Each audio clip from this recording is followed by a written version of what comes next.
사무엘하서 3장 17절에서 21절까지입니다. 사울의 살아남은 아들이 이스보셋인데 사실 왕이 될 사람은 아닙니다. 그런데 사울의 군대 장관인 아브넬이 이 이스보셋을 10지파의 왕, 이스라엘의 왕으로 세워요. 마하나임이라는 곳에 임시정부를 세우고 아브넬이 계속해서 왕을 좌지우지하는 그런 권력을 갖게 됩니다.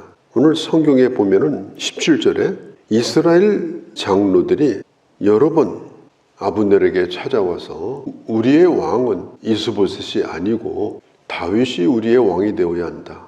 이미 그런 이야기를 아브넬에게 했다는 것을 알 수가 있어요.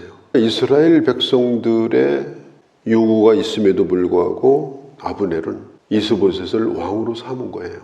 왜냐? 자기가 권력을 독차지하고 왕을 이용해서 권력을 누리려고 한 겁니다. 사울의 지파인 베냐민 지파만이 지금 이스보셋을 왕이라고 생각을 하고 있는 겁니다. 이런 가운데 베냐민 지파 사람들을 만나기 시작해요. 그래서 그들을 설득합니다. 다윗이 왕이 되어야 한다.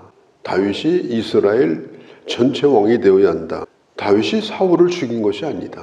사울은 오히려 다윗을 죽이려고 했고 그런 전쟁터 나가서 죽은 거지 다윗에게 책임 있는 것이 아니다.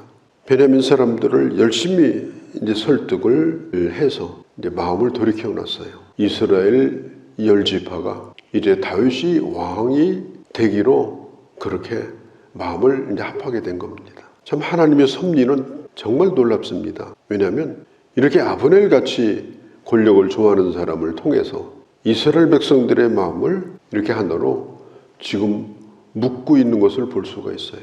사실은 이 아브넬은 이스보셋을 왕으로 세웠지만 이제는 별 재미를 볼 수가 없다. 이렇게 생각을 하고 이제 다윗에게 붙을 생각을 하고서 지금 이런 일을 하고 있는 거지. 진정으로 백성과 나라를 위해서 이렇게 하고 있는 건 지금 아니거든요. 하나님의 섭리라고 하는 것은 악한 자의 계획을 통해서도 하나님이 하나님의 뜻을 이루시는 걸 볼 수가 있어요. 다윗이 헤브론에서 유다 지파의 왕으로 7년 반을 지금 있습니다. 한 지파의 왕이에요. 어떻게 하든지 간에 10지파와 협상을 하든지 아니면 전쟁을 해서 이스보셋을 제거하든지 뭔가 해야 되는데 7년 반을 아무것도 안 하고 지금 있는 거예요. 누구도 만나지도 않고. 이런 걸 보면 다윗이 이 정치적인 면에서 대단히 좀 소극적인 이런 부분도 볼 수가 있습니다. 억지로 뭘 어떻게 해서 풀으려고 하는 그런 생각을 가지고 있지 않고 하나님의 뜻을 기다리면서 오랜 세월을 또 이렇게 인내하고 있는 거예요. 그런데 하나님의 때가 되니까 아브넬이 이스보셋을 떠나서 다윗에게 10지파의 마음까지 다 바꿔놓고서 오게 하는 겁니다. 사실은 이스라엘 지파 사람들에게는 아브넬이 중요한 게 아니에요. 다윗이 중요한 거지. 사실 아브넬이 죽었다고 해서 그 이스라엘 사람들이 다윗에게 오는데 전혀 문제가 없어요. 어떤 면으로 보면은 이 아브넬은 통일 왕국의 왕이 되는데 하나님의 섭리 가운데 쓰임을 받고 있는 것뿐이다. 이렇게 볼 수가 있습니다. 이 아브넬이 부하 20명을 데리고 헤브론으로 그 소식을 가지고 가는 거예요. 다윗을 만나러. 다윗이 아주 반갑게 맞아줬습니다. 다윗이 아브넬을 잘 알잖아요.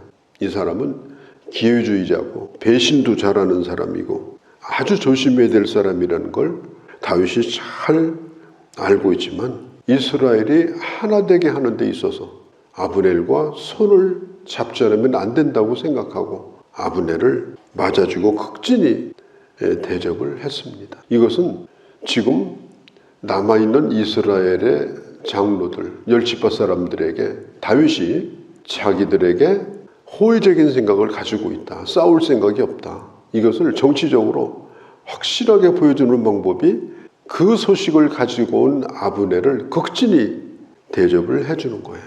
이것을 보면 다윗이 대단히 포용적인 사람이다. 자기가 싫어하고 원치 않는 사람이라 할지라도 그 사람을 품고 하나님의 큰 뜻을 이루려고 하는 그런 마음을 가진 사람으로 잘 나타나고 있습니다. 다윗은 자기를 반대하는 사람을 적으로 여기지 아니하고 하나님의 일에 꼭 필요할 때가 있지 않느냐, 그런 생각을 가지고 아브넬을 품은 거예요. 사실 아브넬이 사울의 후궁을 범할 때 이스보셋이 노발대발했습니다. 어떻게 당신이 그럴 수 있느냐? 그러니까 아브넬이 이런 얘기를 했죠. 누가 이 나라를 세웠냐? 누가 당신을 왕으로 세웠냐? 내가 아니냐? 내가 내 맘대로 하는데 지금 왕이라고 해서 나한테 지금 시비를 거냐? 이런 사람이에요, 아브넬이. 다윗이 그걸 모르겠어요. 나중에 다윗에게도 그렇게 할 사람이에요. 그렇게 위험한 사람이에요. 그런데도 다윗이 이 아브넬을 품고자 한 겁니다. 이건 대단한 결단이죠. 왜? 이스라엘 전체를 위해서. 자, 21절에 보면은 아브넬이 다윗에게 말하되 일어나 가서 이스라엘 무리를 내 주 왕 앞에 모아 더불어 언약을 맺게 하고 마음에 원하시는 대로 모든 것을 다스리게 하리이다. 누가? 내가. 아브넬 자기가 그렇게 하겠다는 거예요. 이제 가시기만 하면 내가 다 밥상 차려놨습니다. 모든 걸 자기가 하는 것처럼 이렇게 말하고 있는 걸 보면 다윗이 그걸 몰랐겠습니까? 다 알고 있죠. 그러나 하나님께서 저 사람을 통해서도 하나님의 뜻을 이루시고 계시다, 이렇게 생각을 하고 지금 그를 맞아주고 있는 것입니다.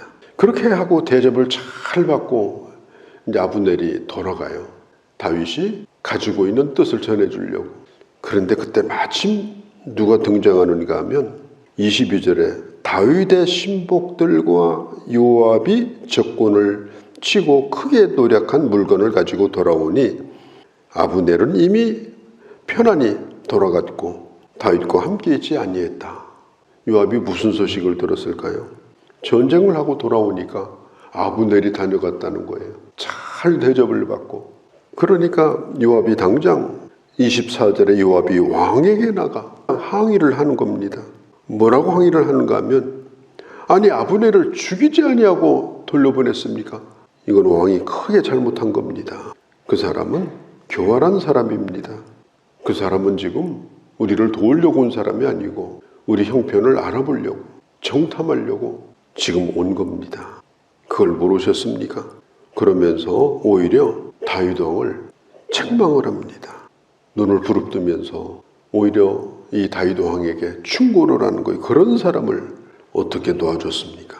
그러면서 왕의 앞을 떠나면서 내가 오늘 내로 죽이겠다. 그리고 자기 아주 날렵한 부하들을 뽑아가지고 아브넬에게 지금 보냅니다. 가보니까 아직 도착도 안 하고 우물가에 앉아 있는 거예요. 그래서 그 부하들이 얘기합니다. 지금 방금 요압 장군이 전쟁을 하고 돌아왔는데 지금 당신을 보기를 원합니다. 왕하고 이렇게 협상을 했다 할지라도 실무자끼리 서로 해야 될 일이 많지 않습니까? 그러면서 우리 만납시다. 요압이 그런 의사를 아브넬에게 전하는 거예요. 사실 아브넬도 요압을 잘 알잖아요. 다윗의 군대 장관입니다. 요압이 허락을 안 하면 이게 어려울 수도 있어요.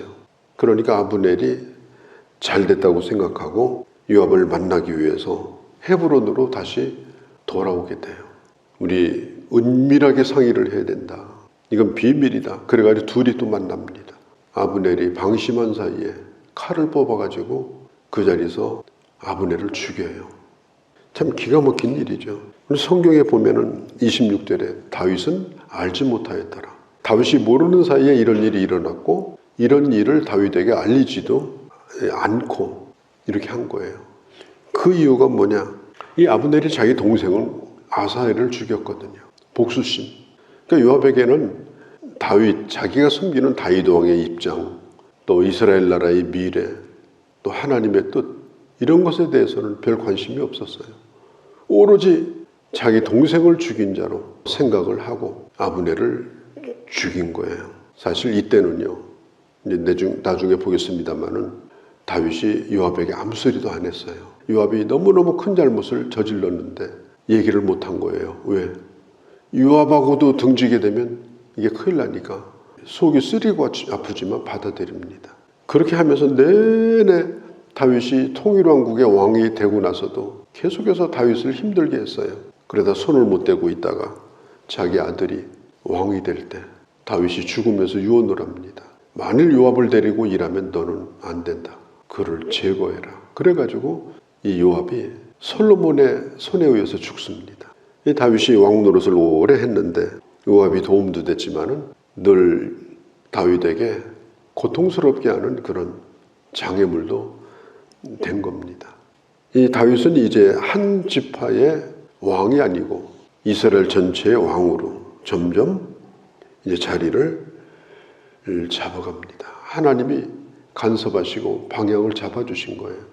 도저히 안 될 것 같은 일이 특별한 방법으로 일도 많고 사건도 많지만은 하나님의 뜻은 여전히 이루어지고 있다. 하나님 뜻은 여전히 지금 진행되고 있다라고 하는 걸 볼 수가 있습니다.